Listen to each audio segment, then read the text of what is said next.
حنشقلو اول فول طري مشرمل. هذا الطبق هذا هو الوقت ديالو. فاول حاجه هنايا غادي نحتاج الفول الصغير اللي كيكون باقي طري، كيكون الحجم ديالو صغير وكيكون عنده الحب صغير. كنحيد له هذوك الخيوط اللي كيكونوا في الجوانب وكنرقدو في الماء والخل تقريبا واحد 5 ديال الدقائق حتى كيطيح منه التراب. كنعاود نشللو مزيان ومن بعد كنبدا كنقردو بهذه الطريقه. ماشي ضروري تقردوه رقيق، تقدروا تقردوه غليظ حيت حنا مازال غادي نطيبوه وغادي يهبط. وقبل ما نديرو يتفور غادي ندير معاه 5 ديال الدروس صغار ديال الثوم.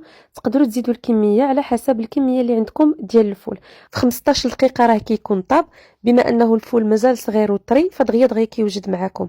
من بعد غادي ناخذ طاجين، تقدروا تاخذوا مقله غادي ندير فيها شويه من زيت الزيتون وغادي نوضع فوقها هذاك الفول اللي تفور ليا وغادي نوضع التوابل. بالنسبه للتوابل هنا غادي نحتاج الملحه، التحميره والكمون وشويه ديال السودانيه وشويه ديال القزبور يابس، معلقه كبيره ديال القزبر مقطع ومعلقه صغيره ديال الحامض المصير اللي قطعته قطع اللي هي صغيره. صافي من بعد غادي نبدا نحرك هذا الفول ديالي مزيان وغادي نحاول انني نضغط عليه بالمغرف حتى ما كيبقاوش ليا هذوك القطع ديال الفول باينين.